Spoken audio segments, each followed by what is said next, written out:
We all know the euro crisis. The euro crisis in reality is hiding something which is a lot more severe than what you see on television and newspapers. It is a financial coup d'etat. There has been a financial coup d'etat defined as markets who are external to any sovereign country, who are not elected by any sovereign government, who have actually imposed a political and economic agenda on several countries in Europe, who have crashed any democratic hope for a sovereign handling of the economy, like in Greece, where the referendum, which is one of the main means for democratic handling of a country, has been crushed by these people.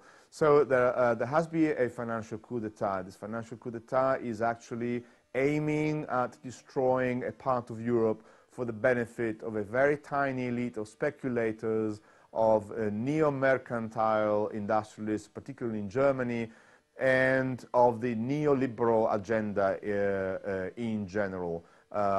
We hear every day smaller governments, austerity, we hear deflation of wages, we hear people having problems with their, not being able to get their pensions, having to give up pensions for a number of years. And this is the typical neoliberal agenda that's behind what you read in newspapers as the euro crisis. Particularly the euro as a sovereign means of, as a sovereign money is the chief instrument for the final success of this financial coup d'etat.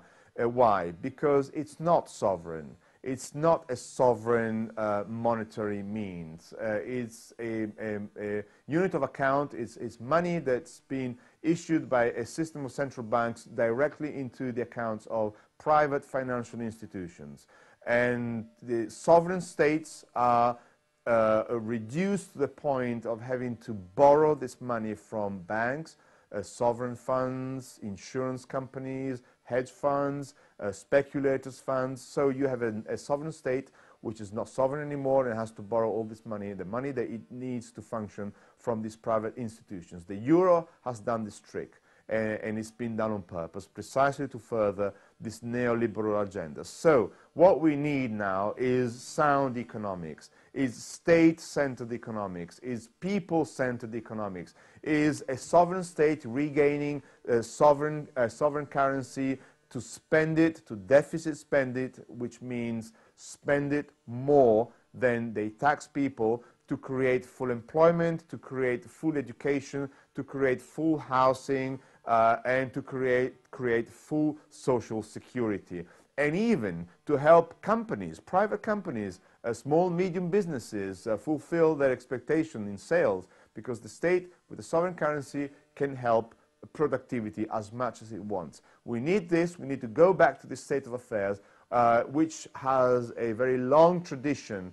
It's an economic system which had its roots in a very honorable and authoritative tradition in economics. We're talking about Keynes, Minsky, Godley, Lerner, Knapp, John Robinson, these great economists of the 20th century.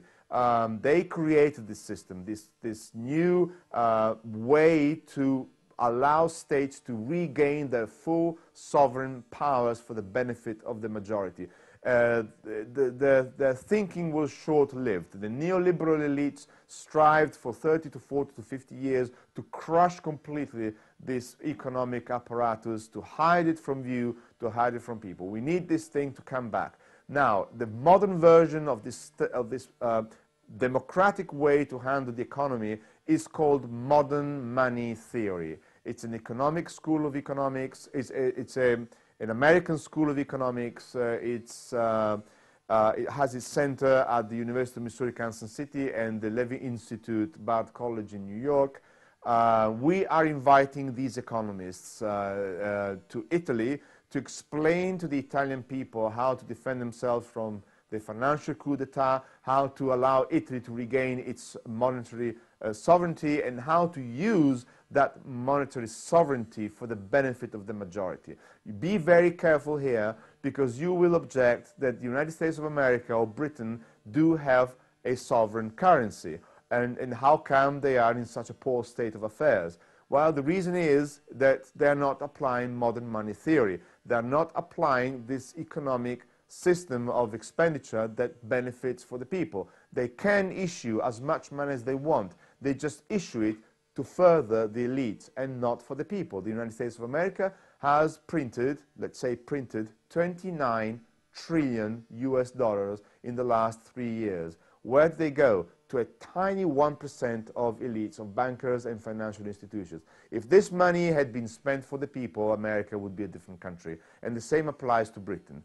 So we are bringing these people here to explain to us how to create a democratic system that uses economic means to further the well-being of the majority of the people, of the 99%.